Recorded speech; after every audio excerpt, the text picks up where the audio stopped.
mentioned that you were putting, it seemed like assignments or prompts or something on Facebook, and I didn't go to it yet. I'm saving the link to the Facebook page.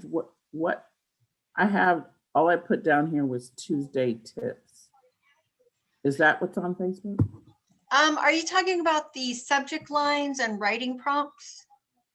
Well, you mentioned something about, I think you were talking about target audience a couple of weeks ago.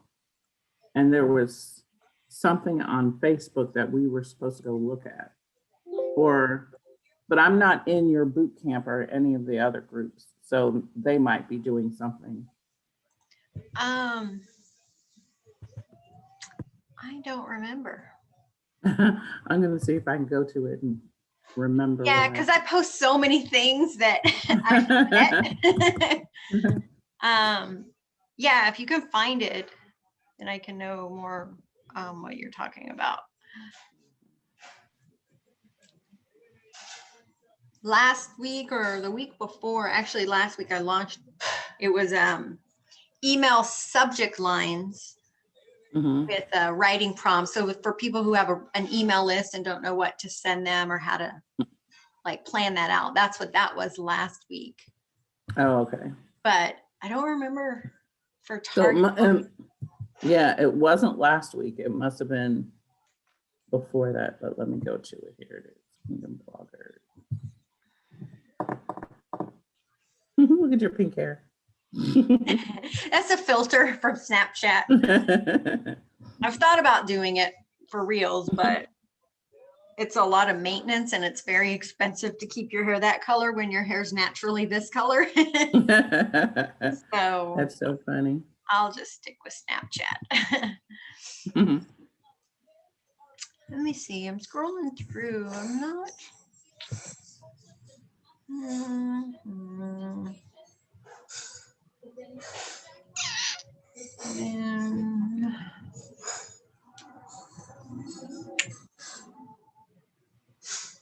Yeah, I'm not seeing. Not to say it's not there. I'm just not seeing anything. Well, I see you have 3 guides under the guides. Maybe it was just a discussion thread.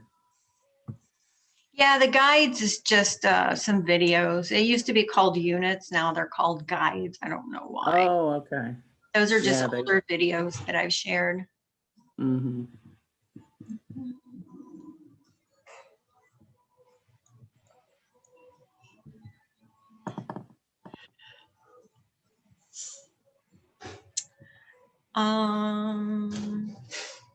Yeah, I scrolled way down. I didn't see anything for avatar target audience. It might have just been a discussion thread, but I think I was making a note to myself to go to the Facebook page. Okay. And then when I got there, I didn't remember what I was looking for. It's like when you tie a string around your finger to remember something. You remember you're supposed to remember, but you don't remember what you were supposed to remember. Right. I was like, I think I'm looking for something.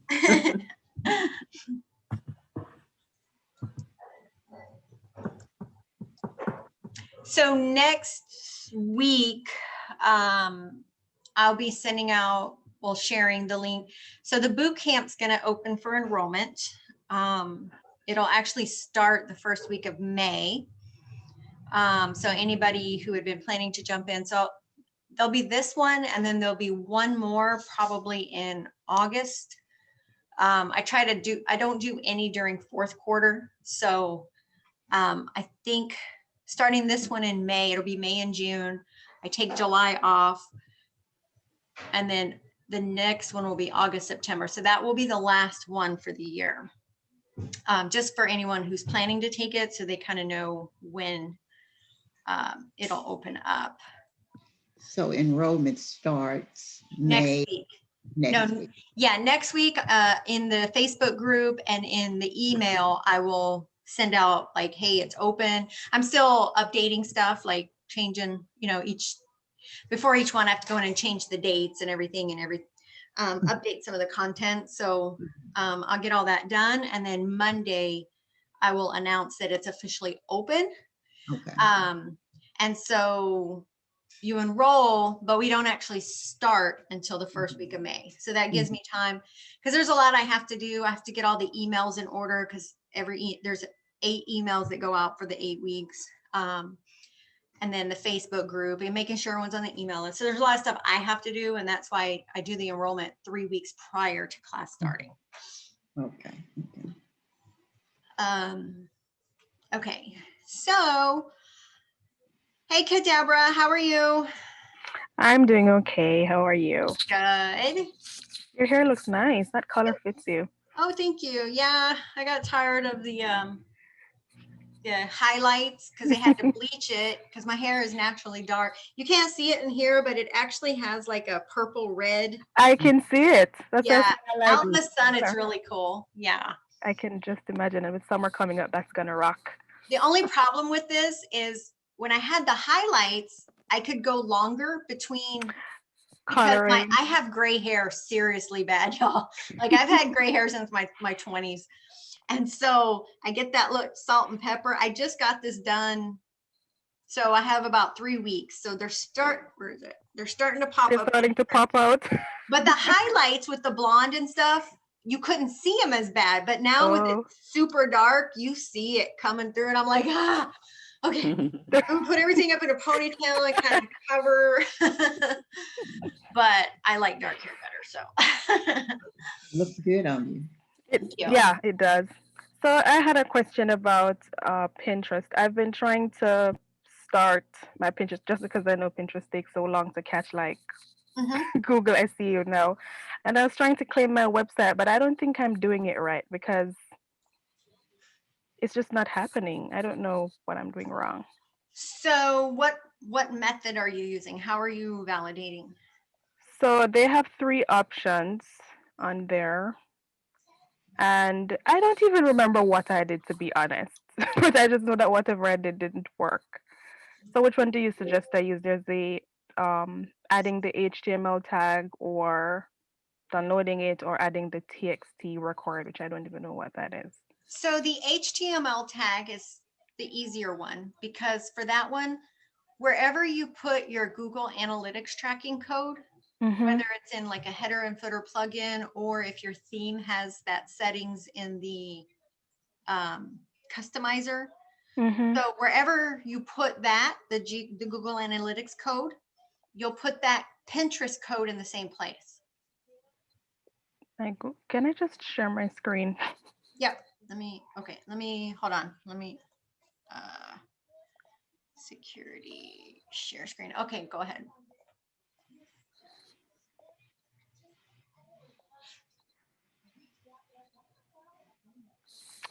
Oh, wait a minute. It's not.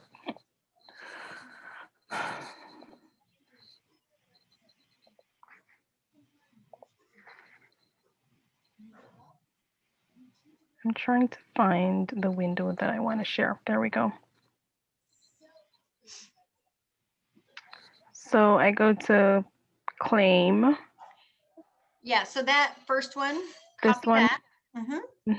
And then go over to your WordPress. Am I still sharing? Yes. Okay.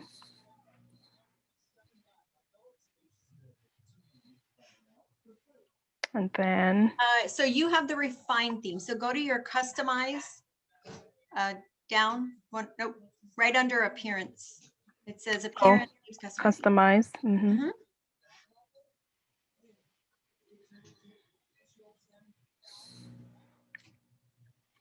And then go to theme settings.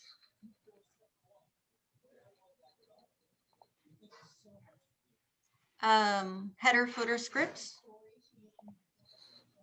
And then in that first block, scroll it all the way down and then put your cursor there and hit enter and then paste. And then publish, exit out.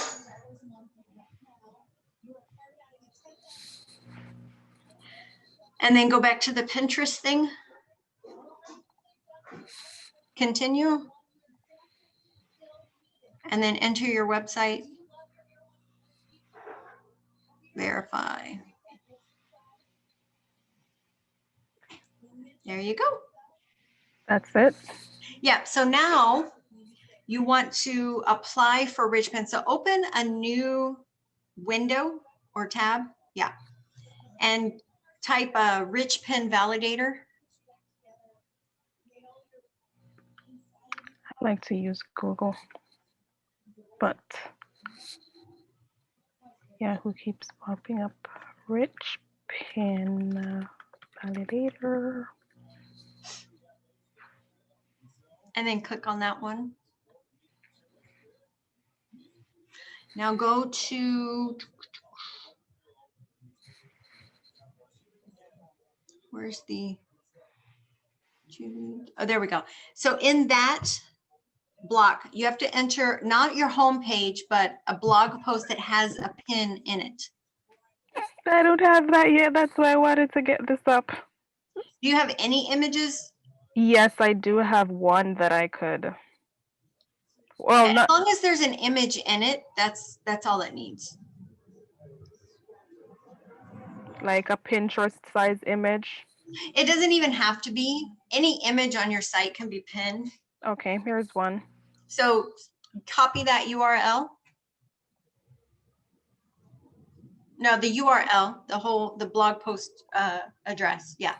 Copy it and then go back over to the Pinterest and paste it in there and validate.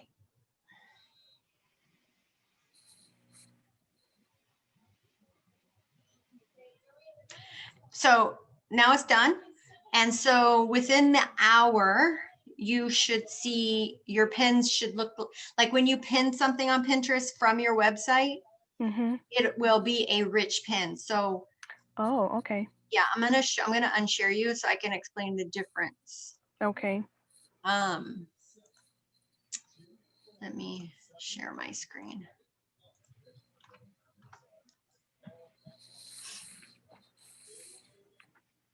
Hey, baby.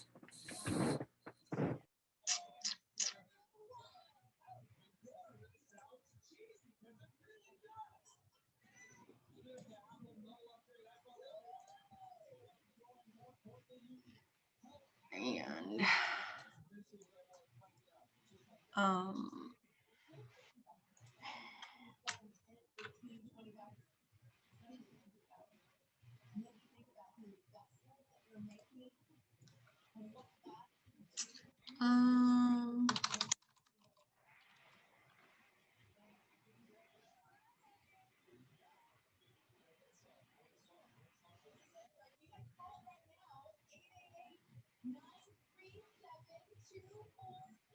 that's not one.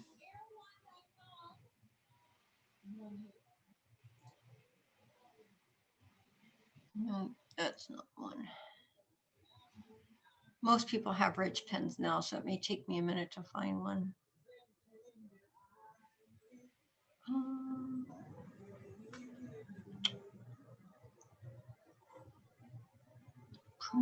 Promoted. These are all promoted pins. Okay, I don't want the heart. Oh my goodness, stop. Oh, that one's a rich Etsy pin. So this is a rich pin for my site. So it has the title of the blog post here that you put. It has an actual like description that you've placed in it or the first couple of lines of text of the post. Then it has your Pinterest thing here. So there's a lot of data here. When you don't have rich pins, you won't have all of that. Most everyone has them now. Let's see, business. Let me find somebody. I was reading as you're showing that I was reading something about the social share icon that it allows you to when you put the image into your post, it allows you to put the description in so that when it automatically shares from the post, a Pinterest ready description goes with the post as well. Yeah, so some sharing, you can do that with the sharing. I actually have a plugin called Tasty Pins. I think it's like $29. It's really cheap.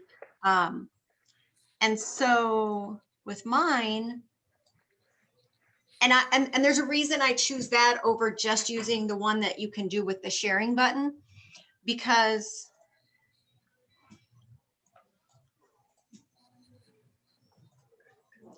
so when you add an image, oh, I don't want to do that one. Hold on.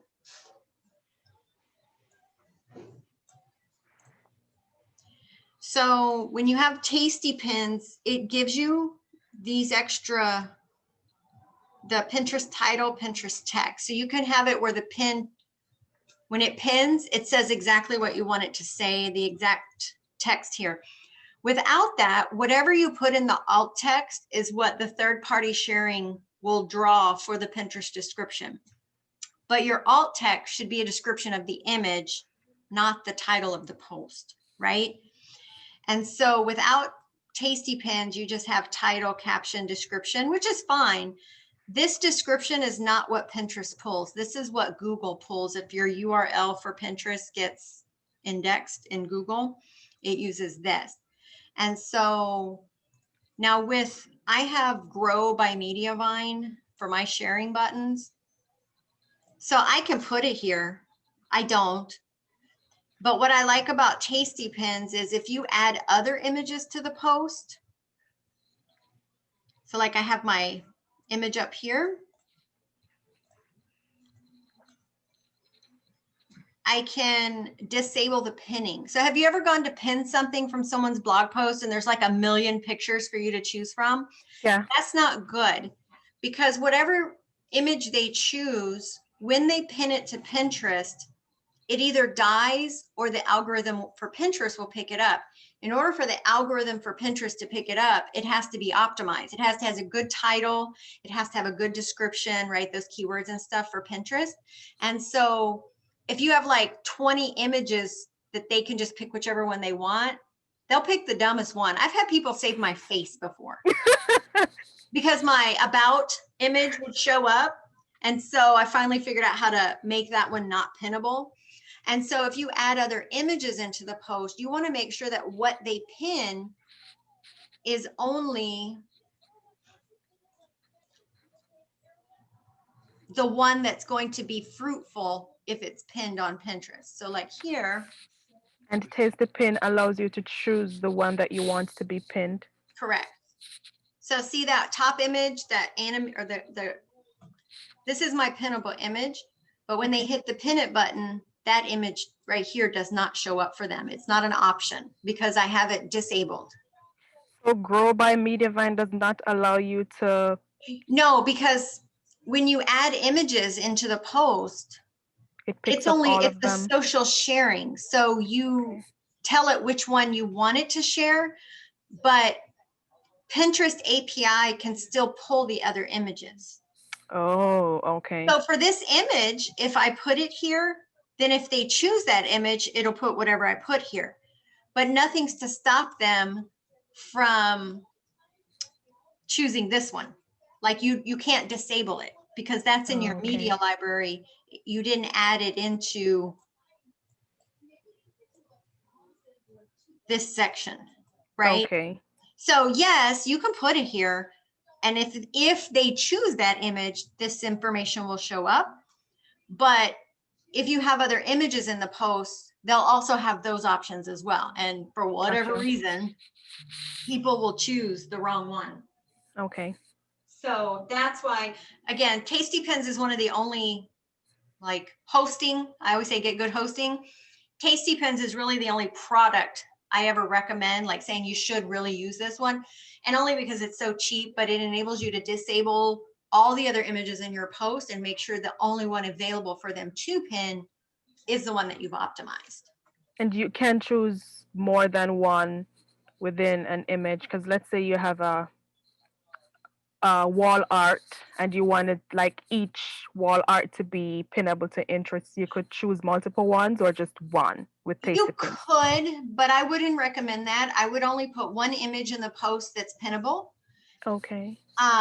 Now, if you want to give them the wall art just for them to download and use, you can just give it to them as a downloadable file. but it's just a lot of extra work. Plus it's hard. The one that you put in the post, you can track that one as being from the post. And if you have other images, so let's say the ones that are the wall art, as long as they're vertical, like, you know, long images, you can just manually upload them to Pinterest later.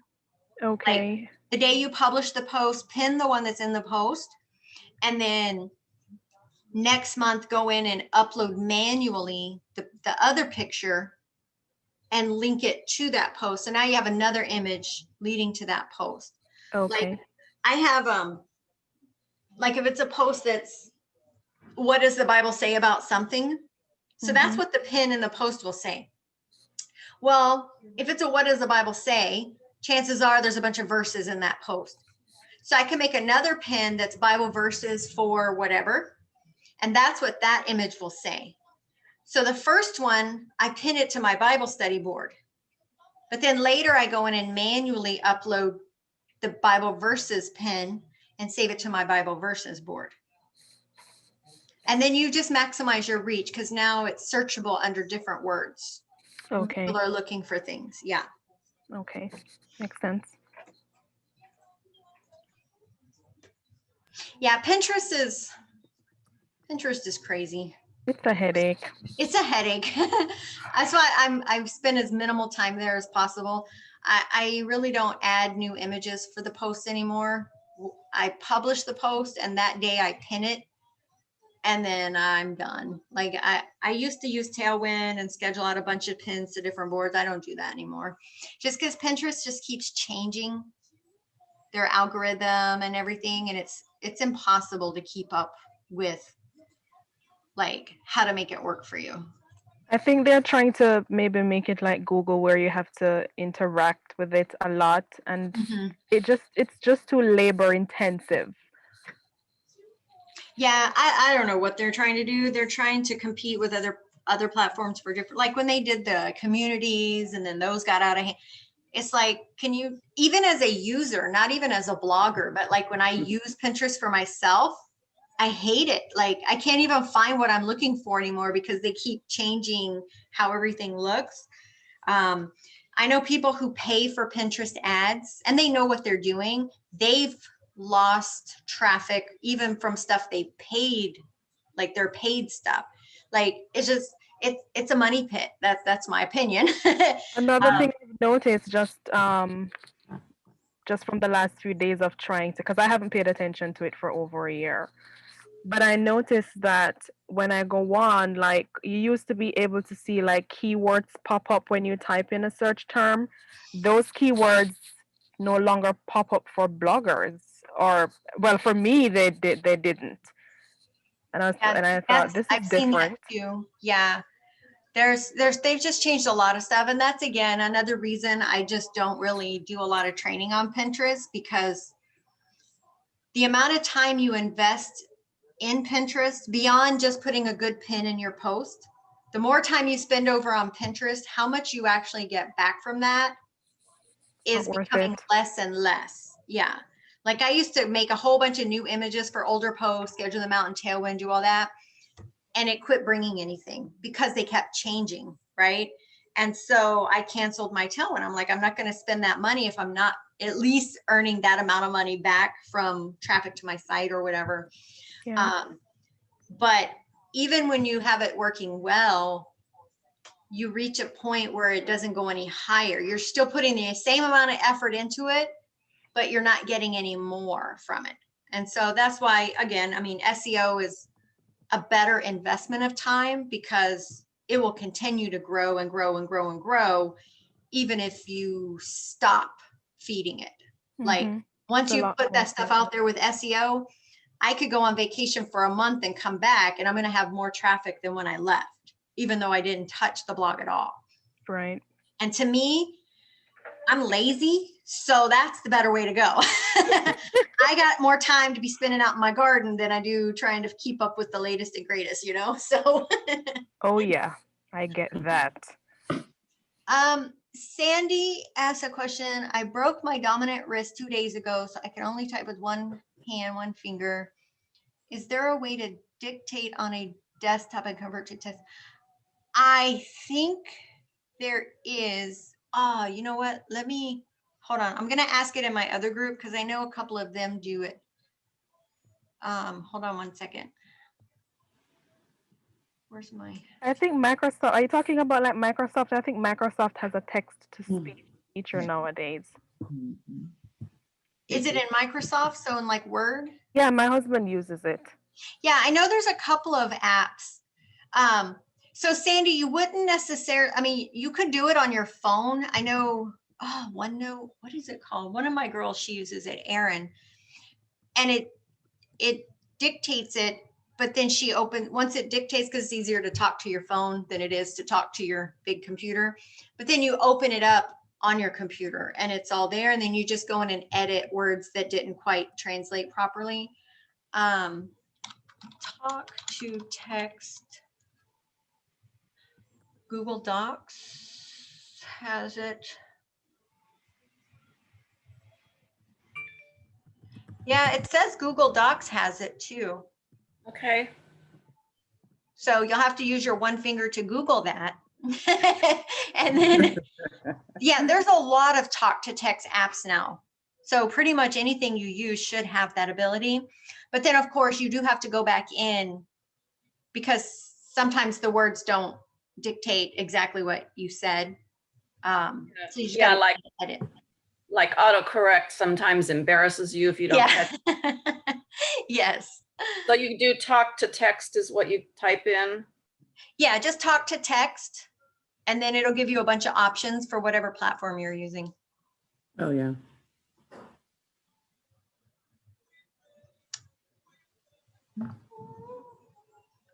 How did you break your wrist? You know, We it's going to be a good story when it starts with a laugh.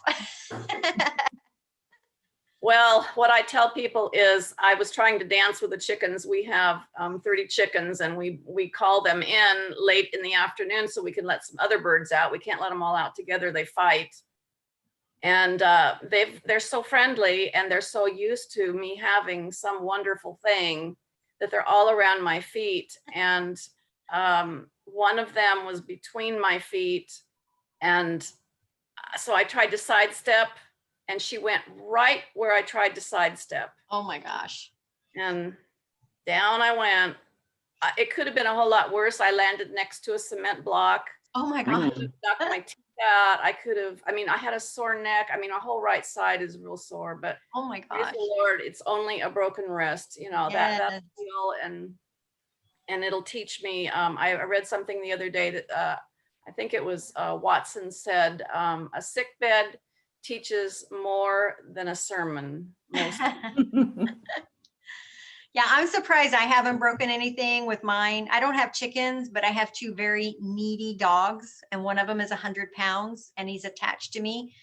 I move anywhere and he's right at my feet, and I have almost fallen so many times. And I'm just like, trying to go up the stairs is easy, but trying to go down the stairs, because I have a 2-story, I've learned to cradle the wall because he comes and he's just like, me first. And I'm like, dude, I want to walk down the stairs, not roll.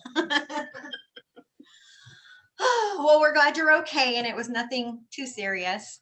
Yeah, you'd be surprised what you cannot do when you have only one hand. Oh, I Can't know. do my hair. My daughter had to French braid it because I can't even put a clip in my hair with one Oh my hand. gosh. Fun. Not. Get creative, or just bedhead it is. That's what I say, right? Bedhead is in. Let's see. Charlotte says, thank you, Lane. I'm looking forward to joining y'all again. I really need some suggestions with updating and improving my website.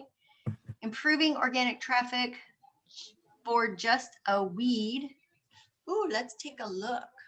For just a weed. Anyone want to place bets on what it's going to be about? Gardening, maybe? Oh no, it's poetry, reflections. Okay.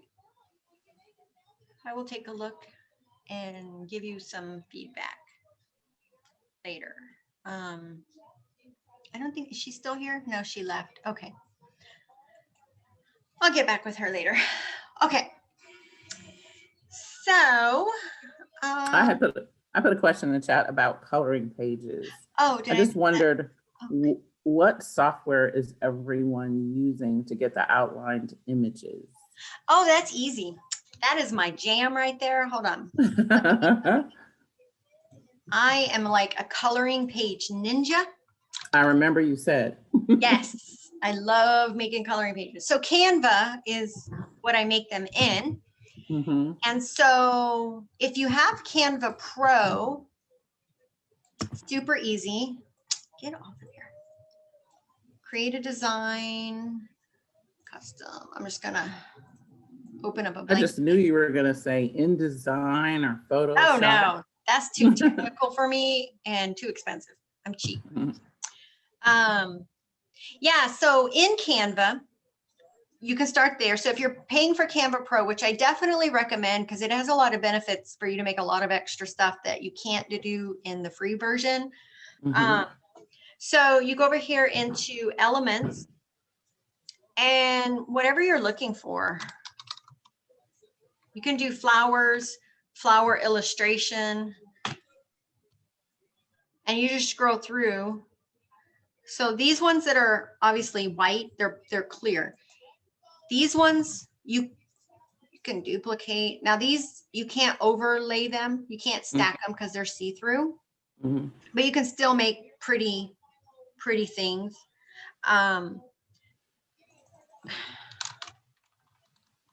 You can find all kinds of stuff in here. You just got to play around with it.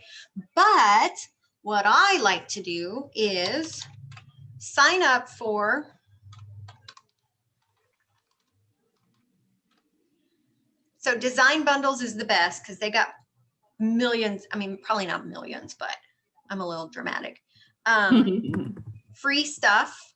Sign up for their email and they'll send you an email every week with the newest free stuff that's been added. All this stuff is free. And so you kind of have to scroll through it to find what you need. But you could also, you could just type in flower, whatever you're looking for. I'm just using flower because it's easy. And you can find different things. And even if they're not free, a lot of them are super, super cheap. And then you just reuse them and you reuse them.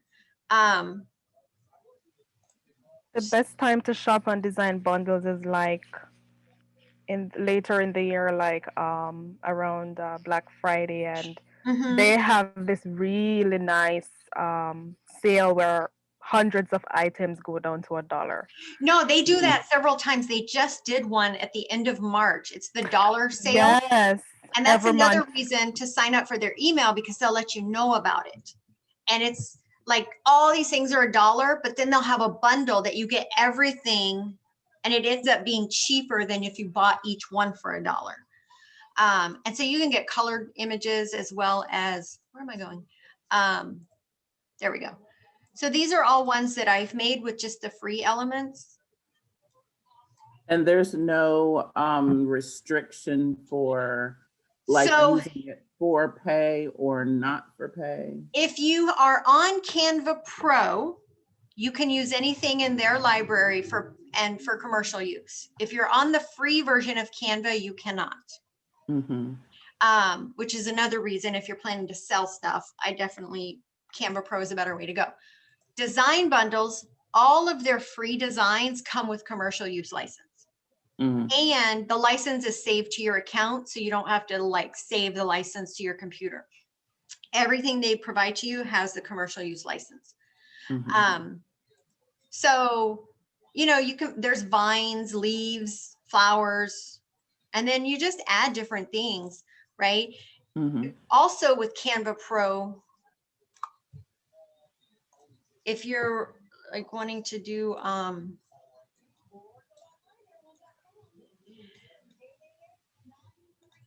effects, you can do the hollow, take it down to about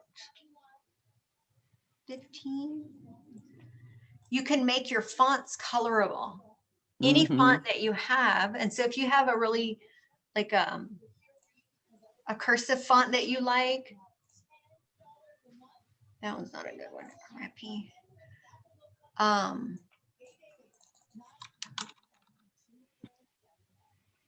effects. You can take it down. By itself, it's really dark, so you got to take the thickness down to where it's a little lighter. Mm. And then you can. I have a issue with fonts. I just keep getting them. Actually, a bunch of these I got from one of those dollar sales. It was a bundle of fonts that I got. You too? Yes. With fonts. I love fonts. So yeah, I mean, I get different ones. So like I have a bunch of floral ones. There's actually one, it's called the,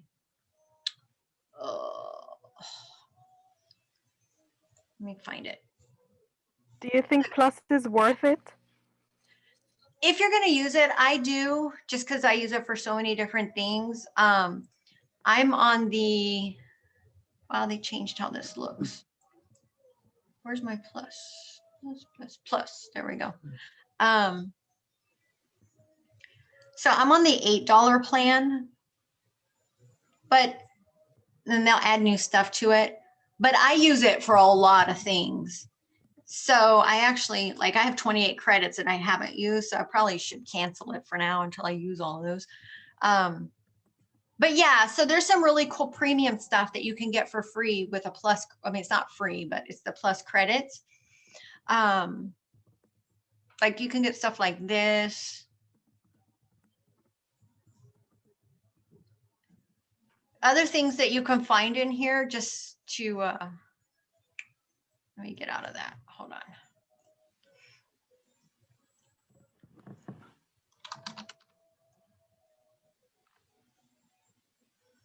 They have these word things that you can get that are already made. I bought a bunch of these and then I put these on Instagram or on scripture cards and put pretty colors around them. So even though the words are black and white, you can put decorative floral elements and they're all fancy and you don't have to worry about having to be fancy. Like you get somebody else who made fancy for you. So I got this one. So there's a lot of different things you can do. Even put these in a coloring page if you wanted to, like just put black and white elements around it. But definitely sign up for their email list and then just come visit it every couple of weeks and just go to Free Designs and you'll see all the new stuff that they've added. The one thing you want to make sure, especially if you purchase something, is that the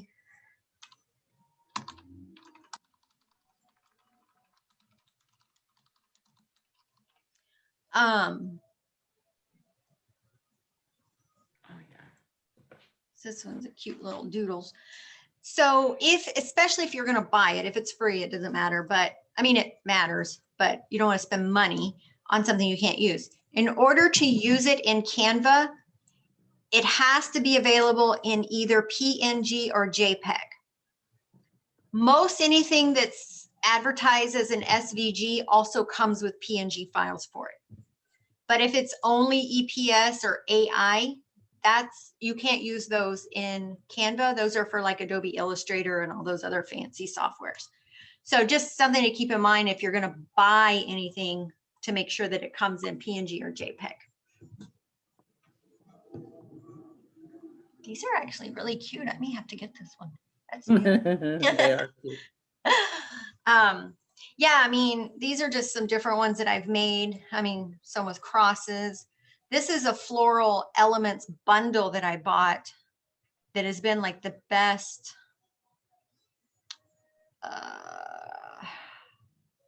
floral line frenzy. It came with all of this, all of these elements. Like you could never run out of designs with these.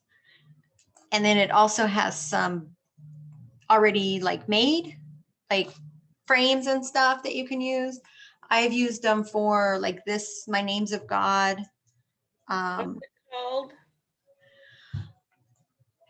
Let me see if it's in here. Floral Line Frenzy. I think that's what it's called. No. Oh, you know what? I bought it. Let me find it.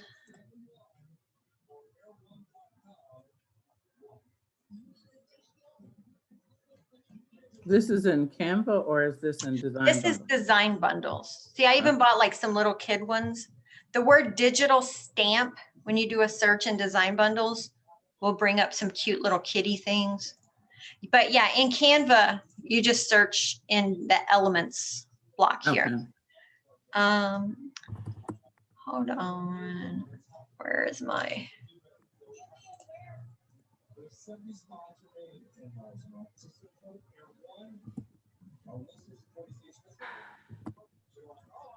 Okay, maybe it was in Creative Market. Creative Market's another one. You don't get as much free stuff in that one, but Creative Market? yeah, Creative Market gives you a couple of free things every month, but if you're gonna buy element bundles, Creative Market actually has a lot of really great stuff. I think that one is in here. Hold on. Oh yeah, it is, Sandy. I'm sorry, it's not in design bundles. It's here. So this has, Oh, Frenzy. Okay. yeah, I'll share the link. Oh, perfect. Yeah, let me. In the.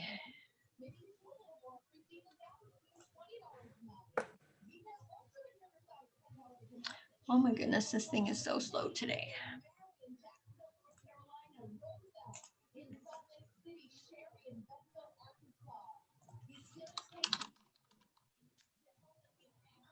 I cannot spell.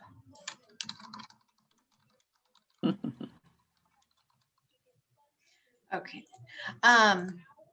Yeah, so it has 300 plus whimsical line drawings. So you've got these flowers, you've got these already made wreaths. These are perfect. Like if you found one for a mason jar, you could, or a vase, make your own little vases. There's frames, doodles. There's just a lot that you can do with it. I've made a lot of coloring pages. All the ones I have on Etsy, quite a few of them are made with that one bundle right there. Oh yeah. So the Yeah. link you'll put on the. I just put it in the Facebook group. Oh, just now? Yeah, I can share it here in the chat too if you want. Oh, you put it in face. Oh, okay, got it. Here. That's fine. If you put it in Facebook, that's great. I can put it in this chat too. Everyone.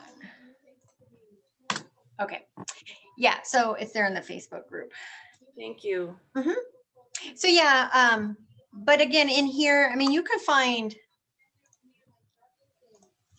can do leaves. Like I did one for like fall where it was a bunch of different leaves, and you just got to scroll through it to find exactly what you're looking for.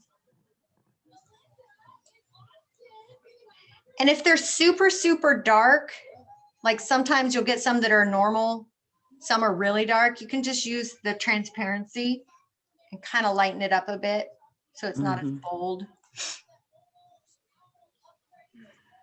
Is it, how should I say, is it copyright appropriate to take an image from like Pixabay, which is free, and then reverse the elements so that it becomes a coloring image?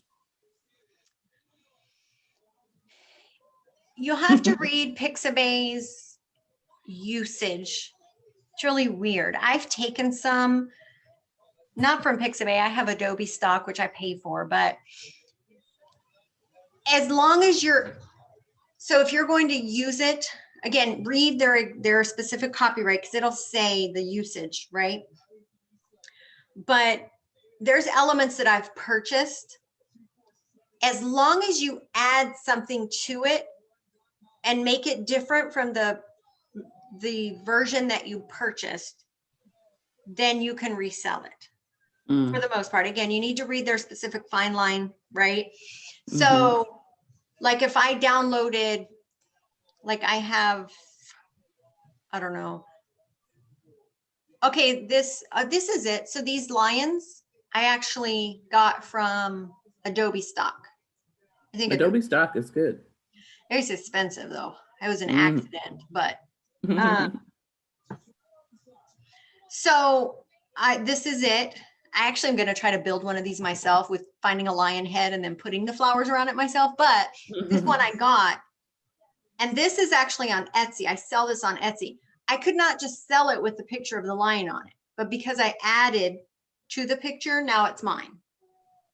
So that's the thing you have to remember. If you're going to take from those free sites, one, read their copyright licensing stuff, but two, you always have to edit it in some manner. And for us, that's usually just adding some additional components as well as the words for your verses or whatever. So yeah. Which is another reason I don't like taking from those sites, just because you always run the risk of not reading it properly as far as what Right. the rule is. So using Canva Pro, you know, you're covered. And then using the free elements or purchasing elements through design bundles, then you know you're covered. I'm big on making sure you're covered because we're Christian bloggers, and that's the easiest way to take us out is to some random copyright infringement, you know? Right. So I try to stay away from the free sites. Now, although what you get from design bundles might be free, it's very specific there that it says the commercial license is included. But when I've tried to read through the ones on like Pixabay and Adobe stock and all of those, it's very like you need a lawyer to decipher it for you because you can't get a clear answer. Well, what about this? Can I do this? Like it's really hard to figure it out. So I just quit using them. This was the only time I used images from one of those sites. Okay. Now, speaking of lawyers, you had mentioned, I think the first couple of times I joined your chat, that you were using a lawyer's site for your privacy and your different things for your website, and I didn't jot it down. Yeah, so I have, hold on, I can bring up the, It was privacy and yes, you know, all the other yeah, things that you I put at actually the have bottom. a tutorial. I'll send you the link to that tutorial. Oh, It has all the great, links and great. information in it. Yeah. I'm going to share it here in the chat. It's legal pages for websites. Okay, I just sent it in the chat. Okay, thanks.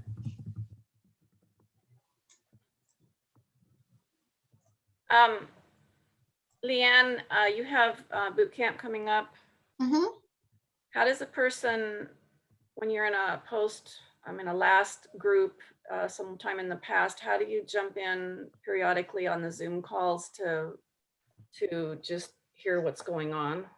So I just posted in the MeWe group that we're not going to do it in MeWe anymore. We're moving back to Facebook. And I shared the link in there to join the Facebook student group for everyone that was in the MeWe group.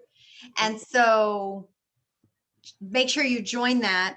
I will be sharing a link to rejoin the email that goes out. You know, y'all get the email every week. So at the end of each class, I delete everyone that's in it. So if you want to be on it, you have to join it again. And that's it. Just get the email, join the link, jump in. And I know that for your boot camp, all the stuff that we did is available for us to go back to that same group. But will we have to always go back to MeWe to do that, or? No, so everything that was in the MeWe group, like all of our discussions, like in the feed, those will be gone because I'm getting rid of MeWe. But whatever's in the Facebook group, the feed is still there. And you have the playlist for your Zoom calls from your class. Oh, yeah. Yeah. Okay. But really, you don't, if you're going to jump back in with us with a new class, there's really no need to go back to the older posts and stuff, because we're going to be discussing it each week anyway. So you can just listen in on or read the newer stuff. Yeah. Okay. Perfect. have a question. Uh-huh. So I know that you guys were talking about like some transcribing or whatever. So I haven't like posted a blog post in forever. It's like I get consumed with one spot, and I've been I have a subscription box, so I've been focusing on my subscription box, and I have a group for subscribers of my subscription box. And so I haven't posting like to my blog. And so, but I have so much content like in my groups, you know, like even some stuff I posted on Instagram. And I mean, I have a lot of videos, like a lot of videos that could be changed to blog posts, but the biggest problem is time. Like I don't have a ton of time either to go and listen to, you know, a 30, 40, 50 minute video to try to pull out everything. And I know I'm gonna have to end up doing that. And I'm not at the point like in my business where I can't have a VA do it for me yet. Mhm. And so I need to be able to like convert some of those videos, you know, to blog posts. Okay, let me interject right there. So it's important that you understand what a blog post is and how it's found as it relates to taking content from a video and using whatever the topic was for a blog post. Transcribed videos, podcasts, oral dictated content Mhm. does not transcribe to a blog post that's going to be fruitful. So when you write a blog post, so you know how, okay, so you have Instagram, you have Facebook, you have different platforms. People are on each one for different reasons, right? Mhm. Like Instagram, we go there for one way, but like Twitter is a passing conversation. Actually, it's like an argument. Everybody argues there, but you know what I mean? People are in places for different reasons. Yeah. Your blog content, not to say you can't repurpose a video, but simply transcribing it into like show notes, if you will, isn't going to work, because when you publish a blog post, blog content is found because people go to Google and type something into a search query. And so any blog post that you publish, I mean, you can totally write whatever you want, but if your goal is for it to continue to get traffic from here on out till the end of time, so to speak, it needs to be written in a way that satisfies a search query. And so while the stuff that you talk about in your videos, you know, people are absorbing and they need it, simply transcribing it like as a dictation into a blog post, that blog post is not going to get organic traffic because it has to be written in a way that satisfies how people are searching for it on Google. So we search Right. for readable content, we search for video content, we search for podcasts, we search for them in different ways. And what we're expecting from them is also different. And so just keep that in mind in transcribing. We will call them show notes because it's a video or That's what it podcast is. episode and you just take the notes from it. What you need to do instead, what was the point of that video episode or podcast or whatever it is, right? What Mhm. was the topic? Are we talking about, just examples, how to be confident in your talents or something, right? So then you go to Google and do research on what about confidence or gifts and talents are people actually searching Google for. Then you write a blog post that satisfies that search query. And in that blog post, you could link to the video, or in the video's notes, like where the video is published, if it's on YouTube, in those notes, you can link to the blog post. But it's just really important to, and I tell you this because whatever time you spend doing, because obviously that's going to be a lot of time for you to go through all those videos, you don't want it to be for nothing, right? You want to spend your time productively. So whatever time you are spending in that task, that you're spending it in a way that you're going to get back tenfold the amount of time, what you put into it. Like what I was saying about Pinterest doesn't give you a return.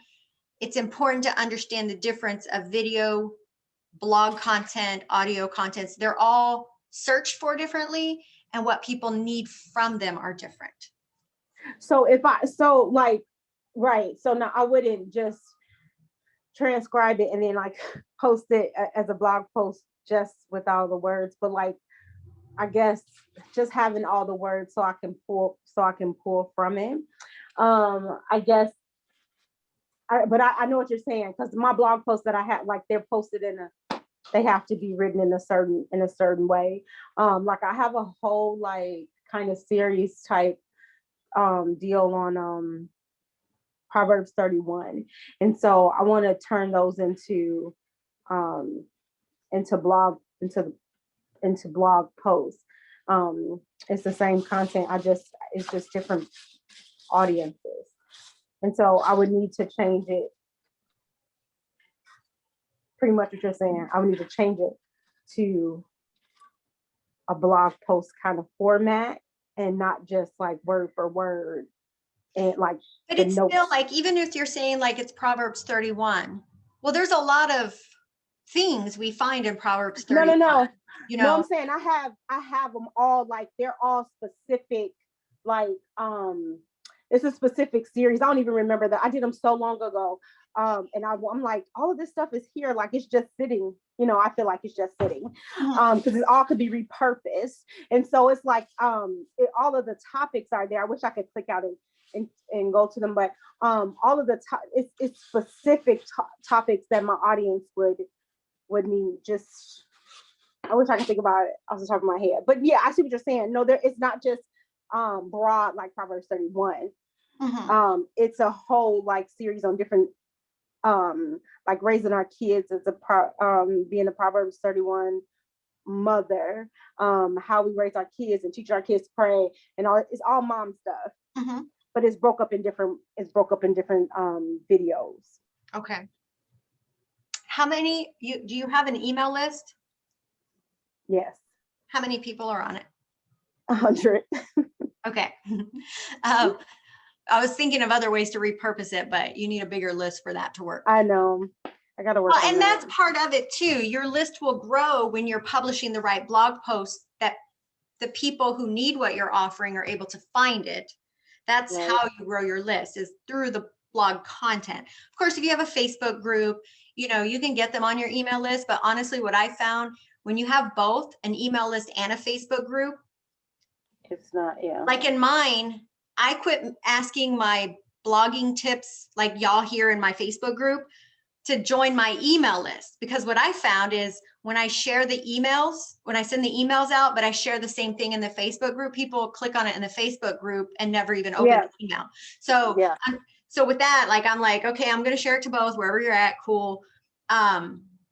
So understanding where your people are, but if you have all that content, I mean, you might do, you know, like with the email list you have, you know, even like, I don't know, little devotionals or Bible study type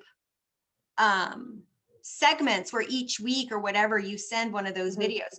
I mean, they're older, so the people who you have on your email list now probably never even heard or saw those videos, right? They haven't. They would have had to be in a private group of mine. Right. And so I'm not gonna even have that group anymore. So I need to get all the videos out of there. I'm like, I'm not like I have some of the notes, but I'm like, I had a lot to say, you know, so I want to make sure that I get all of that content and repurpose it, because it was, you know, it was good stuff, right? Yeah. And I know that it'll be a blessing to other people as well. So I don't want to just leave it there.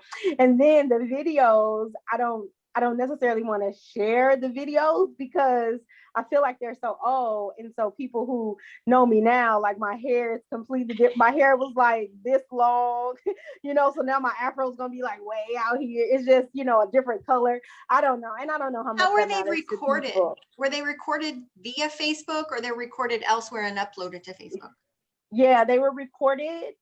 So both. I did some Facebook lives and downloaded them.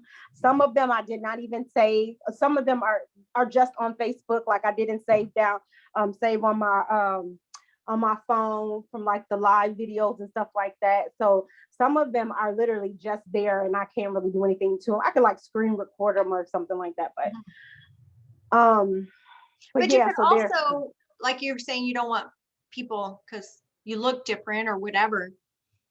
audio is big too. Like me, Yes. for me personally, I can't watch a video. So like I go to the park in the mornings with my dogs.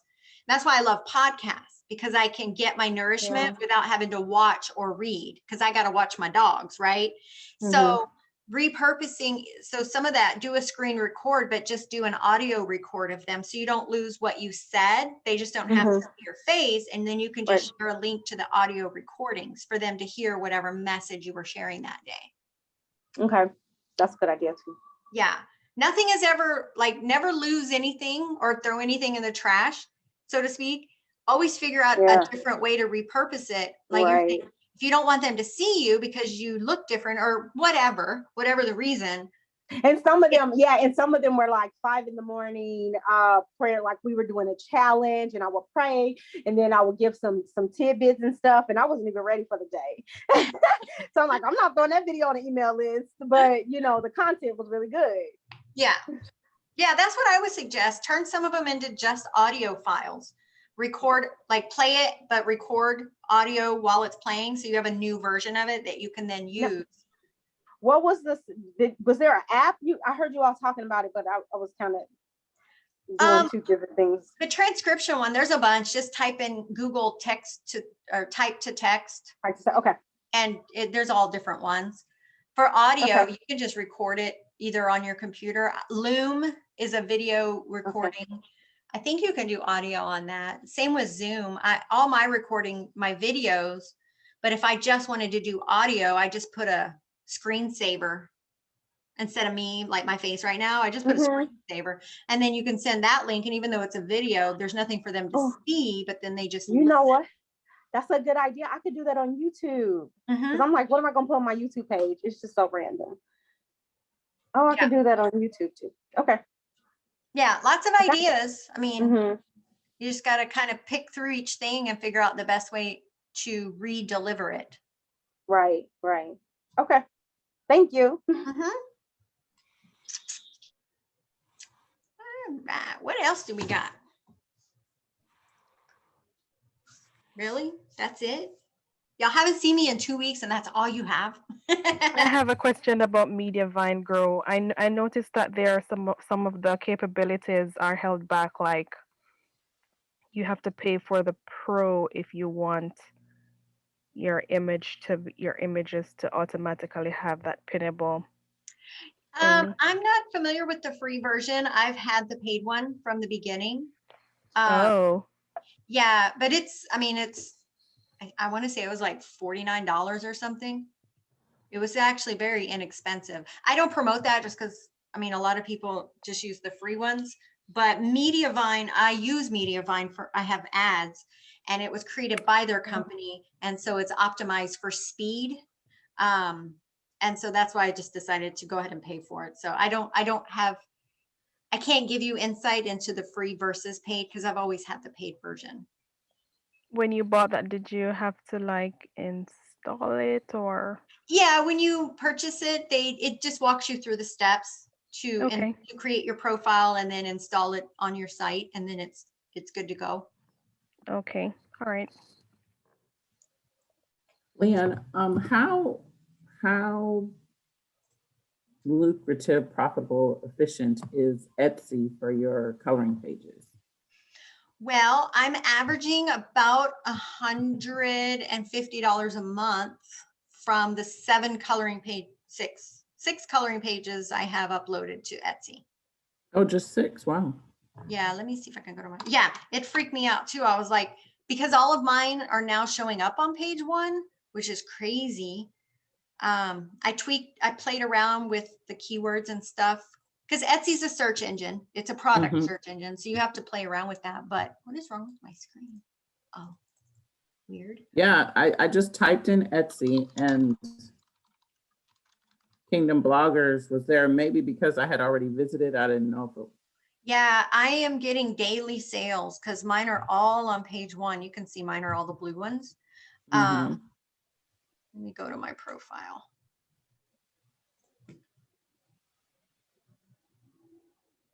Four, 8, 9. I lied. I have 9. Mhm. I've only sold Yeah. one of this one, but these ones I sell pretty much every day, at least one or two of these. And that just started maybe about 2 months ago. I was getting one here and there, and then all of a sudden I was like, whoa. And I went and looked, and I was looking for something, and I was like, oh my gosh, all of my stuff is on the first page for that search. Mm.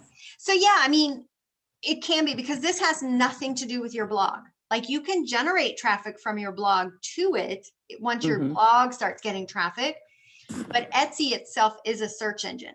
So for those of you who are creative, I know not everybody's creative as far as this kind of stuff, but if that's your thing, this can definitely be a money-making endeavor, because there's different things. I mean, I just do the coloring pages, but you know, there's planners, there's prayer journals, there's, I mean, homeschool stuff, educational, there's prayer journal printable. Mm. So whatever your thing is, and the thing is, have many things that you are. that wasn't proper English. Like me, I Mhm. just stick with the coloring pages because that was just my That's- thing, you know, it's and a I love making download. them. Yeah. Yeah. My thing was, if you're going to spend time and you're going to have a vice, make sure it's productive and profitable. And I Mhm. got too in depth with making coloring pages, and I realized I was spending more money on graphics than I was getting back. And so I was like, well, let me throw some on Etsy. We'll just see how this works. And I did. Mhm. And it actually started generating some income. And so, but other people that I know who do really well, they diversify their shop. So like, I just have coloring pages, but you could do journals, you could do prayer, Bible study, templates, all that stuff. So you go in here and look and just go or Etsy search different things, prayer cards, scripture cards. There's all kinds of stuff in here. Always add the word printable on your search. And then go from there. Whatever your thing is, Etsy can definitely. Now, again, you do have to work with figuring out, oh, here's Ashley's. Ashley is the Christian Women Bloggers United moderator. Ashley, Undoubted Grace is her site. This is her. Anyway, learning how to use the keywords in here, it's different. Like, you've got to play around with it. And apparently I finally got mine right. But yeah, I know people who make very good money and all they are is Etsy. So, Wow. and it's completely separate from your blog. So if your Yeah. blog is about one thing, but you really like something else, Etsy can be your place to do that other thing, like, and not worry about it not relating to your blog. Mhm. So, quick question. Can I ask a question real quick? Yeah, absolutely. I have I need to figure out how to get it on Etsy, like, if, because I have a prayer journal, like I have a physical prayer, like a physical prayer. Well, this one is, I mean, it's a mess, but it's a physical prayer journal, and I did have it on Etsy, and I literally got no sales. It's on Amazon, and it is on my other website. Anyway, I do have a printable version of it, like on my website, if somebody wants to get it. It's just in the PDF. It's just in a PDF version. So I could use that PDF version to put on Etsy. Yeah, the thing with Etsy, again, you have to you've got to learn keywords. So whatever your thing is. So it's a prayer journal. Is that what it is? Mhm. So we come in here and we do printable prayer journal, which is good because we're seeing an average of, wait for it. Oh, wait. 390 a month search volume. So there's people are searching for it. That's my point. So now we look at all the ones coming up on page 1 of that search. So let me close a bunch of windows here. I'm going to open this one, I'm gonna do it. at the this same time. one, prayer, planner, printable prayer journal. All right. So we're going to look at, get a handful that are showing on page 1. Okay. So here's the thing.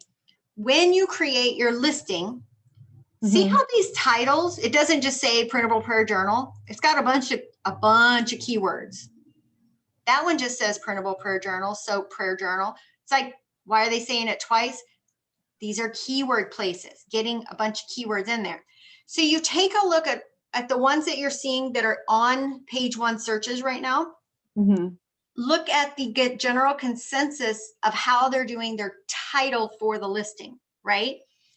And you'll notice, again, multiple words, not just the title of your thing. So that's number 1 place for keywords. Then you go to the bottom of the listing, explore related searches, Mhm. searches, these here, these are all keywords. So in your,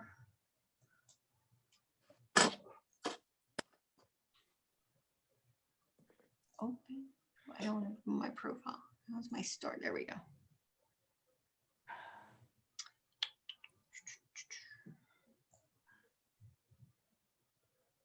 Ooh, congratulations. I made 100 sales. Yay. So this is a gratitude coloring journal here. All right, so some good images, that's important. And if you notice, when you see mine, they stand out on the page, right? Because it's got like the blue background and you're scrolling and automatically like, oh, look, that looks like one of Kingdom Bloggers. So make sure yours stands out. Mhm. Then, so here's the title. Instead of just saying gratitude coloring journal, I have multiple instant download, right? Multiple keywords. Then down here where you have these tags, these are like keywords.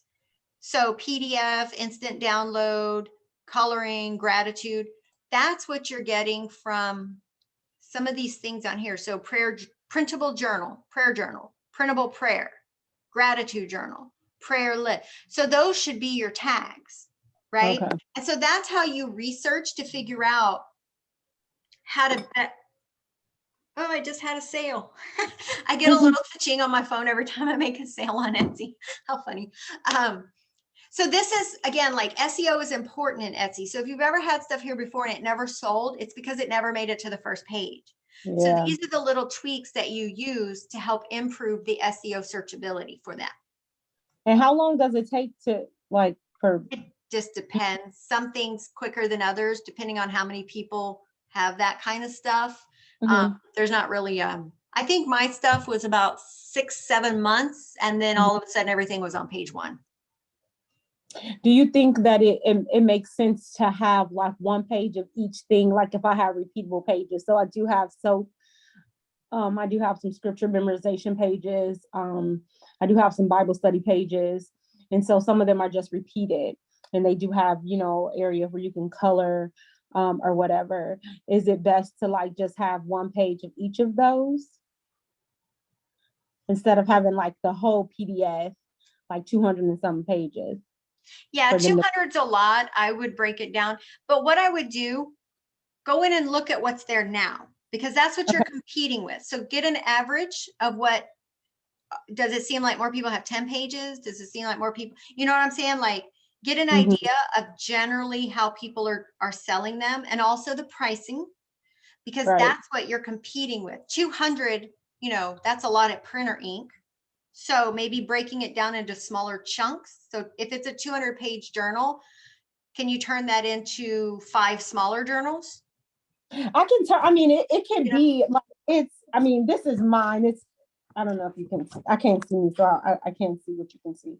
Yeah, it I can has see it. Mhm. like different, like it has just plain pages to like write on, and then it has like these kind of pages, and Mhm. they can be repeated, and then it has soap. Oh wait, I skipped past the soap. It has Bible study pages, and then it has soap. Where they at? Soap pages, and so like they're all repeated, but then in the front, I'm sorry, this is mine. That's all like rolled in. But in the front is some different things like a daily prayer, affirmations, like area to pray for your family, prayer list, and stuff like that. So like all of that stuff could be,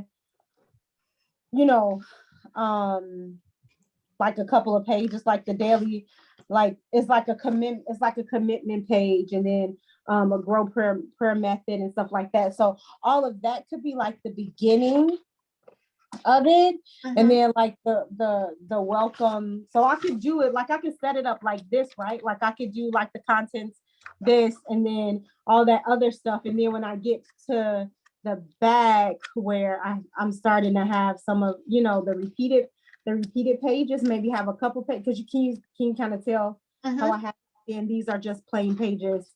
Well, I wouldn't say plain, but these are just pages in the back for whatever.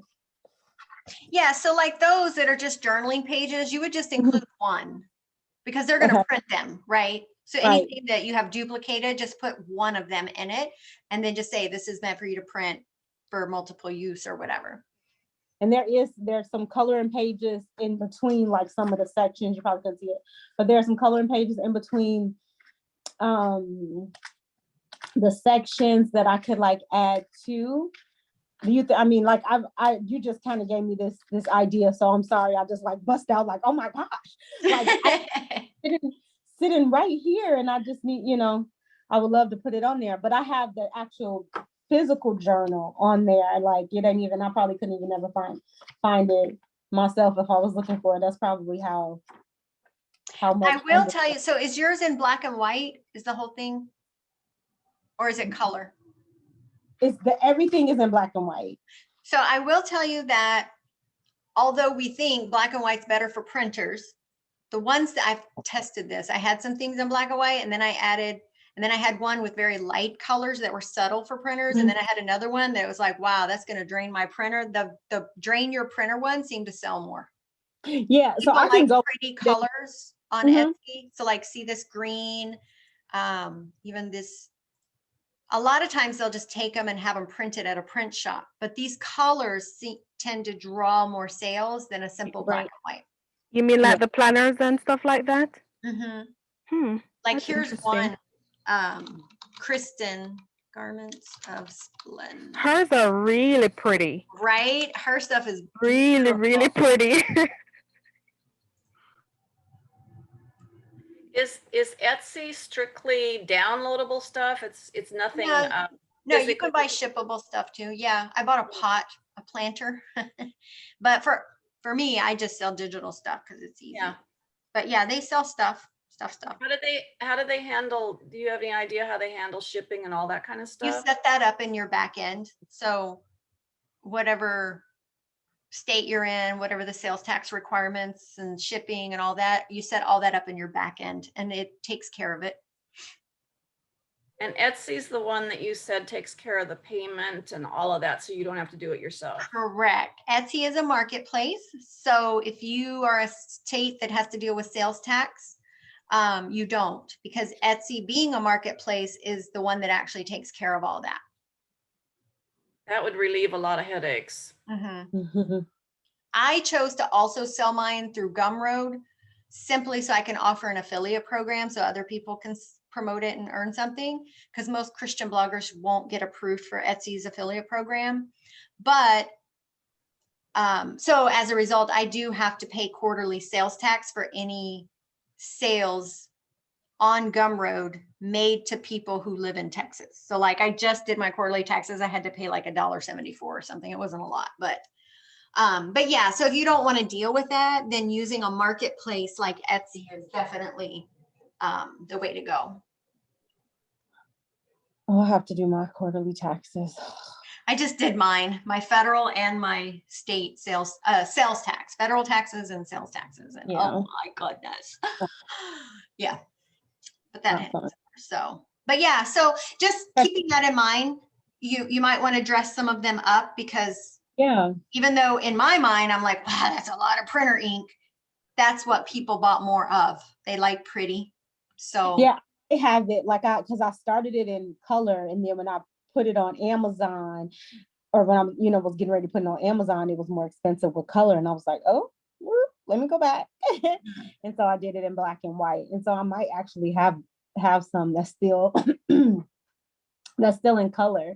Cause I'm looking now, you got me looking, and I have so much like little like I just have stuff, girl. I need to make some money off of it. Like I said, I have a subscription box and I just kind of put all of my time in there, but now I gotta kind of try to get funds from other, areas too. And I stopped working on my blog and everything because I started selling prayer journals and all that. And it's just like you just get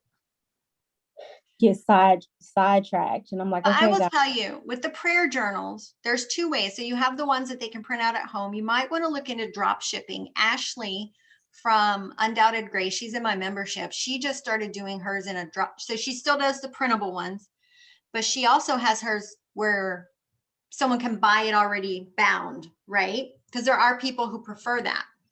And so Well, I have it on. the what? I have it on Amazon. Okay. But then also, well, if you have it on Amazon, that's good because you can have Amazon Yeah. affiliates, but I'm huge on affiliates.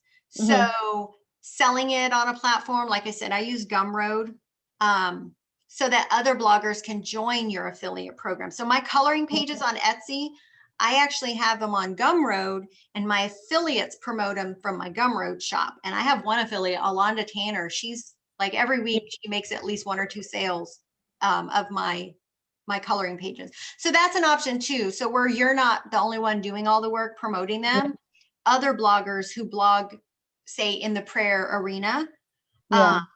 can promote them and then earn a small commission for referring sales. And you said that's on Gumroad? I use Gumroad. It's pretty easy to use. It's free. They take a 3% commission on every sale, but I don't have to pay to use their platform. So Is it only digital products? I'm not sure. I've only looked, I think it's only digital products. And you might be able to do physical products too, but I'm not sure. Okay. Because I have my subscription box and I want to be able to I talked about that before, wanting to be able to have an affiliate with my Send me boxes. the link in Messenger to my Facebook for where it's at on Amazon. I have a shop Christian bloggers page that has all products from Christian bloggers. I have a section specifically for prayer products. And so I can list it in there. Awesome. On the affiliate programs, I'm not there yet, but when you set something like that up, the people that are joining, do they need to have a certain amount of organic traffic first? Do you require that? No, I mean, anybody can join mine. They're not. So Amazon, you don't want to join Amazon until you have organic traffic.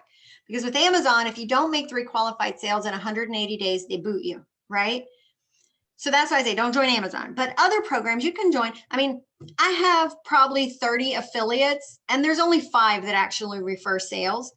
I don't have to pay for them to join my program because it's free for them to join. But most of them are never going to make a sale because they don't have their blogs in order for generating the right traffic anyway. But it's no harm, no foul if they want to join it. Okay. So yeah. and that's on Gumroad? Yeah, that's Gumroad. Okay. Because I've been looking at with my posts, depending on what the topic is, having some products that they can either, from mine that are free or others that are free that relate to that topic, or some that are even, payable from other people. And if there's an affiliate program that goes with it, great. But I want to make resources available to my readers on the topics that I'm writing about. Yeah, I mean, you can join them. Again, just understand that until you start generating the traffic, Yeah.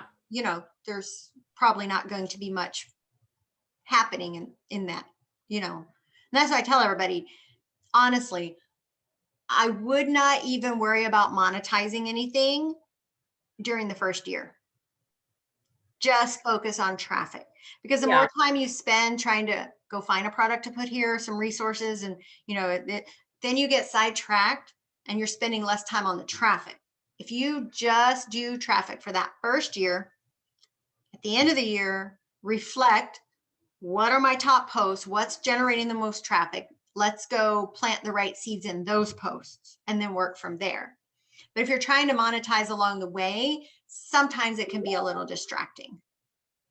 Well, what I'm thinking of is that as I have a bunch of books I'm reading and you know, different things that I'm doing for my personal devotions and things like that. And you know, it's like the Lord, you know, it's like I keep seeing things like, oh, that'd be really good for, you know, for my people on this topic.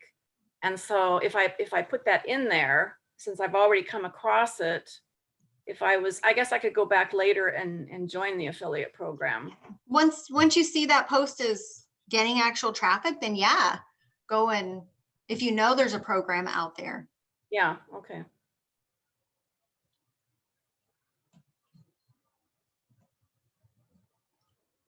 Yeah, I know it can be like you think, well, I'm already here. Let's go ahead and make it good now. I always caution everyone because that can easily turn into a rabbit hole where you spend more time away from finishing the post than you do finishing the post. Yeah, And then it's for what? Because yeah, you need the post, like you've got to have the post so there can be people. yes, And there's got to be people in order for there to be a sale. yes. And so focusing on the fertile grounds, if you will. I'm all in gardening modes, everything. If I start speaking in gardening, that's why. So just preparing your blog for the future success, because then once the traffic starts coming, you just go pop a link in there and you should make a sale pretty much right away, you know, Okay. so. Okay. Yeah, I mean, and that's what I did wrong. Like I didn't nurture my blog and do all the SEO and do all the things. And then I went and I did my prayer journal and it started selling. And then, I'll post a blog post here and there. And then, I moved on to the next thing. And then I did my subscription box and everything. And I feel like even with my prayer journal and my subscription box, like it would have been more successful if I would have worked on my traffic. You know what I mean? And Oh, absolutely. And like I have that's people my that other thing. I tell people, don't even worry about building your email list until year 2, because you put a lot of effort into your subscription box. How many people are actually visiting your page to see the box? It's Organic. not. Yeah. Here's the bad part. What is your website, Darnita? It's pleadingmom.com. I have a different one from my subscription box, but it is on there. Pleadingmom.com. I'm just going to run it through Ahrefs really quick. I don't know what it means. You're gonna run it through what? I'm going to stalk your site. Hold on. Oh, okay. I'm going to show you what I'm doing. Okay. So you can sign up for the free version of Ahrefs. I'm on the paid version, so mine looks different, but What is it called? Ahrefs, Ahrefs, Ahrefs. I don't even know if that's the right way to say it. That's just how I say it. Okay. So according to this, you are getting 0 organic traffic. If you go to Google Search Console, your Google Search Console, it probably shows 0 traffic coming from, that's this right here. So organic traffic is traffic that comes from search engines like Google, Yahoo, Bing, DuckDuckGo, other one. That is where you want traffic, because once you're indexed in a search engine, that traffic just keeps coming. Like you could take a break, like what I was telling them earlier. I could go on vacation for a month, totally just not even look at my blog. And when I come back, I will have more traffic than when I left. Right? So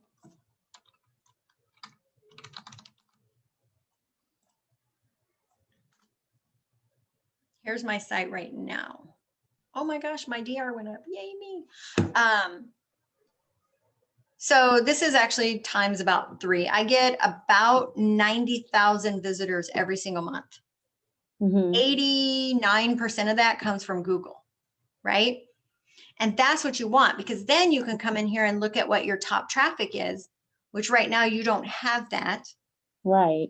And that's where all the content that you currently have, going back through it, and seeing how to better optimize it for, get off of there. Sorry, I didn't mean to unshare. Optimize it for search engines, right? So the content that you're writing, prayer for busy moms. So using your keyword research tools. So there's a little bit of search for that. Yeah, and I actually seen that post. It might be on the second page. I seen it somewhere, but and I seen the picture too somewhere, but I was like, it's not. Nobody's visiting. Right. Well, and aside from just the post itself not being optimized, the reality is nobody's really searching for that. There's not a search need for it. In other words, so I always say you could build the most awesome shop, boutique, whatever, but it's out on a long dirt road in the backwoods of Texas where the only traffic is cows. Yeah. It doesn't matter how awesome the store is, how awesome the products are. There's nobody there, right? Nobody's looking for that out in the middle of the country. If nobody is going to Google to look for prayer for busy moms, then there's, even if you got it on page 1, like this one's Purposeful Mom, hers is here, but there's no need for it. Like nobody's looking for it. 20 people a month, right? There's no one looking. And that's where it's important that you research what your people are looking for on Google so you can write content that actually satisfies their search queries. That's what blog posts are for. And that's why I was talking about the video transcribing to blog content. You have to figure out what people are searching for on Google so you can write content that satisfies their Google search queries, not their YouTube search queries, not their Etsy search queries, whatever, right? And so writing your content, 1, writing stuff people are looking for, but 2, writing it in a way that truly answers the search query or satisfies it, so to speak. That's how you start getting that organic traffic. So all the time you've spent, like you're saying on the subscriber box or whatever, you're spending time on something that's not. So God created the earth in 6 days, right? Each thing was done in a very specific order. And yes, we know if he done them out of order, it would have still worked because he's God, but we're not God. So if he had put the animals before he separated the land and water, many of the animals would have drowned, right? The ones that aren't water animals. If you do things in the wrong order, they're not going to prosper and be fruitful. You have to get traffic to your site. You got to have people. You got to have constant traffic. Once you get the right traffic, in other words, the people are coming because they went looking for you and found you. Then they click through and land on your site. Then you worry about how to turn that traffic into subscribers. So then you start nurturing the subscriber boxes, the stuff you're going to offer them and all that, as well as planting the seeds for affiliate conversions or product conversions. So if you try to do the products and the subscribers before there's anybody even coming to the site, well, it's just not going to work. Right. Well, yeah, I know that now. And now I'm trying to figure out, like just other ways to do, like build my traffic on Instagram and, just Instagram is not a prosperous, fruitful way to get traffic to your blog. Of all the social platforms, that's the least trafficable source. Right. Facebook groups, things like that, yes. Even Twitter, yes, but not Instagram. Eyes on my subscription box. So I don't know. I would say, if you have not done my Defining Your Ministry Avatar course, it's free. I would definitely go through that because that's going to help you really focus on your who, what, and why, who your ministry is for and what your purpose in serving them. Like, why should they hang out with you? Do that. I think I've done something like that. Like I know who my avatar is. I just don't know where they hang out. Ooh. My phone is gonna die. I just don't know where they hang out. I don't know, you know, like I feel like I'm missing the next piece somewhere because I've done that a ton of times with different But courses. have you done mine? Mine's Go not ahead. like everybody, not that I'm all that, but mine is different. All that? No, I'm saying mine is specifically, it's very in depth Okay. for Christian content Yeah. people. From that one, if you feel you've already figured her out, then do my free SEO course. That is going to help you figure out how to find out what they're looking for on Google. That is your golden Other ticket. windows. Can you put the link you got, the link for the avatar one? I mean, it's not gonna hurt me to do it again. I mean, if it's more in there. And then I think I have your SEO. I think I actually have your SEO course. I need to go and find it. I need to take the time to do it. Yeah, and that's the key. Like actually tuning everything else out and just focusing on, like, don't worry about new blog posts, don't worry about sharing anything. Just tune the world out and just focus on the foundation stuff. When I do my boot camp, that's what I tell everybody on the first week. You're not allowed to publish any new blog posts. You can post something on social media if it only takes you a minute. Focus on the training. What did you want? The ministry, the avatar course? Yeah. The SEO course will teach you, I've updated it recently. So it shows you how using keywords everywhere to, what am I doing? This one. Get a general idea of, like, the idea you have, is anyone even searching for it? Right. You know, like what I was doing with Prayer for Busy Moms. It shows you how to kind of go through and figure that part out. Yeah. And I did that with my subscription box, but I almost feel like I'm gonna have a little bit of an audience change. Like, is that possible? Like to have two different audiences, or like I should be having the same? So what are you thinking as far as? I don't know, because I feel like I guess the content would be the same, because like people who subscribe to subscription boxes are different, like a different set of people who are going to buy printables. I guess it's like the customer, whatever, but maybe it's Well, not. it depends. I mean, if the printables you're offering relate to the overall purpose of your blog, Yeah. then they will, as long as you don't make your emails just about trying to get them to buy the printables. Like your emails Right. should supplement the blog content and occasionally offer them something they might want to buy. Also, with your printables, tying them directly into the blog. So it all comes back to the search query. If I am looking for ways to, how to pray for my family, let's just say how to pray for my family. That's what I Googled. So I'm trying to pray more for my family. In that, if you had a freebie, like a subscriber box that says, get my free prayer printable, whatever, I'm more likely to subscribe because I came looking for prayer resources and, oh, she's got this free one, let me get it. In that same post, if you had a recommendation for this really super awesome printable prayer tracker journal thing, probably going to buy it because I came looking for prayer help, prayer resource, right? So the products you have, I always say, stop promoting stuff. You will sell your stuff when you stop promoting it. In which that sounds kind of like, what? How do I sell if I'm not promoting it, right? Serve your audience. Stop trying to sell to them. Serve them through that search query. So whatever they came looking for, if there's a mention of something in that happens to be a purchasable item, they're already in the mindset of needing that thing. You don't have to sell it. You don't even have to say, hey, you should buy my thing. You could just put a picture of it and they're like, ooh, what's that? I was looking for that, right? Where have you been all my life? So whatever products you have, make sure you have blog content that satisfies the same search query or a related type of thing.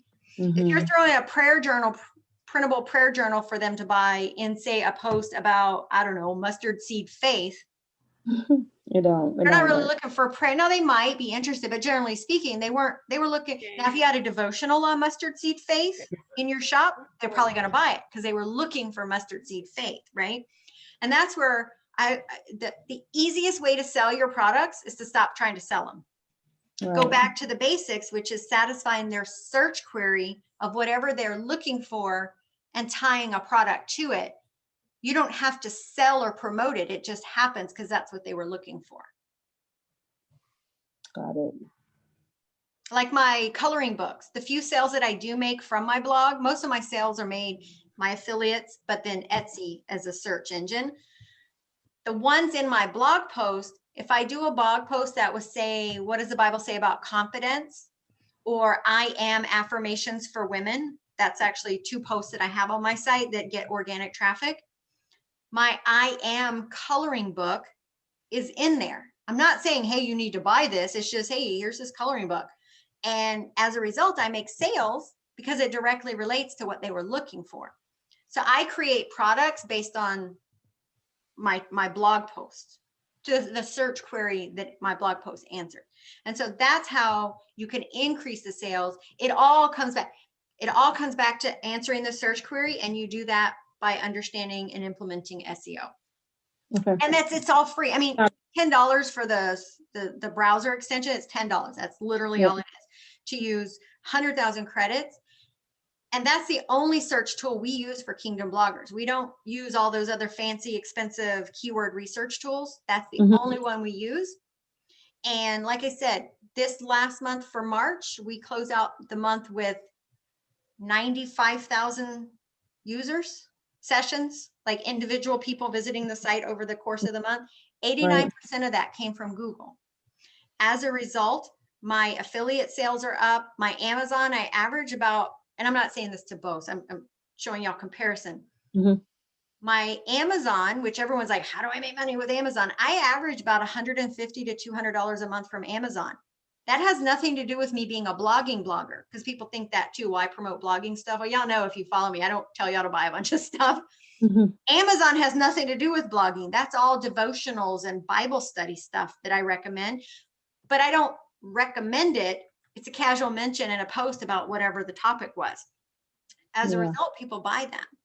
So I don't promote. My blog looks like the least sales ad you'll ever find, but yet I'm generating consistent and growing monthly income from it because my search queries are solid. And everything that I try to do, getting subscribers.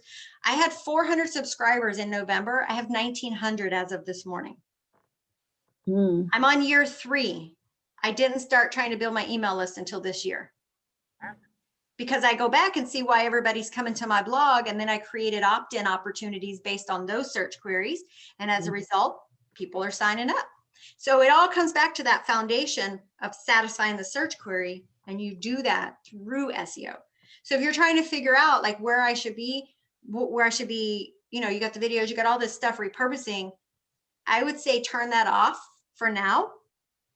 Learn the SEO, go back to all your older content, figure out how you can update what you already have, turn it into search queries. Like maybe it doesn't exactly answer one, but could it?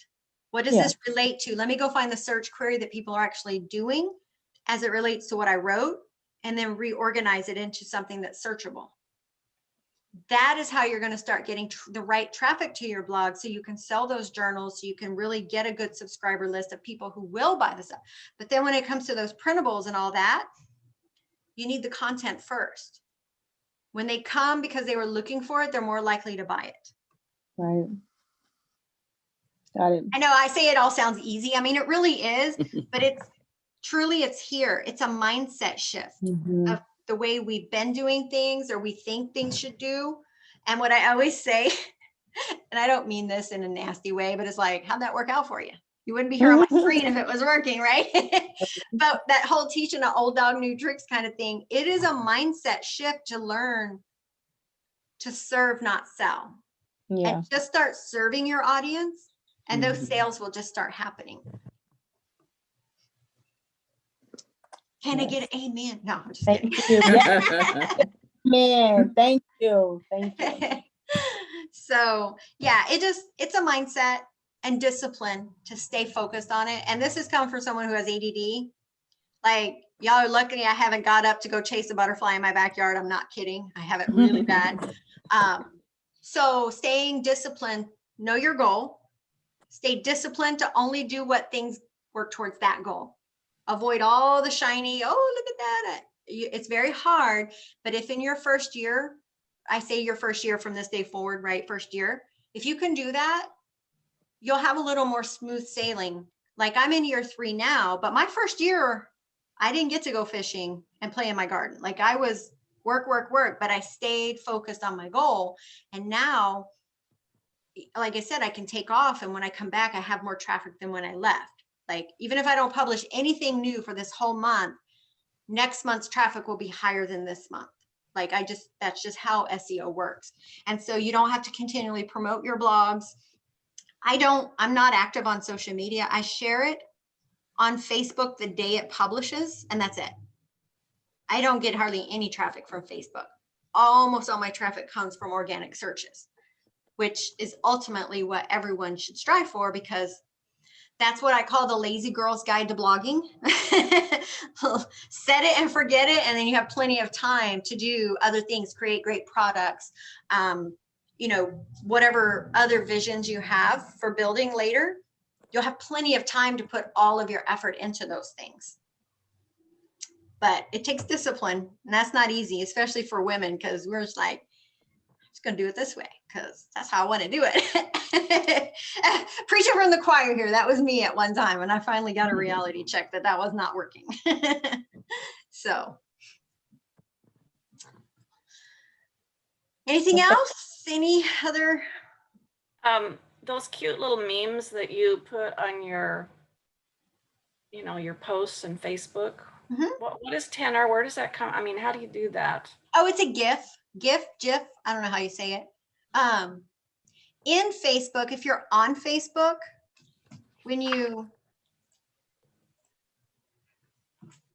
so you make a new Facebook, click here, and on your phone, it looks a little different. Yeah. And I'll be like, Zoom. And then you just find whichever one you want, or crazy cat lady. There's So also, that's all. that's all. Yeah. Well, what is tenor? Tenor is you can go to Tenor. It's a website that I guess that's what Facebook is connected to. Oh, okay. You can also get an app. So your keyboard. So when you're typing text messages, you can access GIFs to share in text messages. Yeah. Okay. Tenor is just the third party where they get them from. I will tell you, if you're doing it from your phone, be very, very careful. I'm blind. I have readers on top of contacts, and I'm still blind. And on a phone, sometimes the cutest image, the way you see it with your blind eyesight, not saying you're blind, I'm saying just me, I'm blind. And then when everyone else sees it, they notice like somebody giving a middle finger or something inappropriate. Yes, that's before I had to hurry up and erase it. Yes. So just be sure you look at it before you share it, and then check it before anyone has a chance to see it. So if it is improper, I did that once. I don't remember what it was, but it had like a middle finger, and I couldn't see it from my phone. I was doing it on my phone. I was like, oh my gosh, I can't believe I shared that. So yeah, just be mindful of that. Okay. Okay. I had a friend that was texting the poop emojis. Poop emojis. And I said, are you sending poop emojis? And she said, no. And I said, that is what that is. What did she think it was? She thought because it had a smile face, it was like a smile face. And it was a coworker, so I really wanted her to not send those. I was typing something in my membership, and I was going so fast. I was doing it from my phone, so my fat fingers, and then I left. I put the phone away. I went out, did the garden. I don't know what I was doing. And I came back, and Ashley had tagged me and said, Leanne, you might want to reread this. There was a seriously bad word in it. I was like, oh my gosh, I'm so sorry. I did not, but it auto corrected to the bad word, and it was a really bad word. And I was just like, I'm so sorry. But whatever, you guys have all done it too. We've all had the oops. So yeah, it happens. Okay. All right, guys. Well, it's going on 12. I actually need to go run some errands today Mhm. before the crazy weekend rush. Well, thanks I'm for like, all your great My help. errands are going to include a new plant, so just know that. But we'll be back next week. Should be at 12. So we alternate times every week. So next week should be at noon. And then if y'all need anything, you know where to find me. Okay, Thanks, thanks. Lynn. Thanks. Have a Lynn. wonderful weekend. You You too. too. Okay, Bye. bye-bye.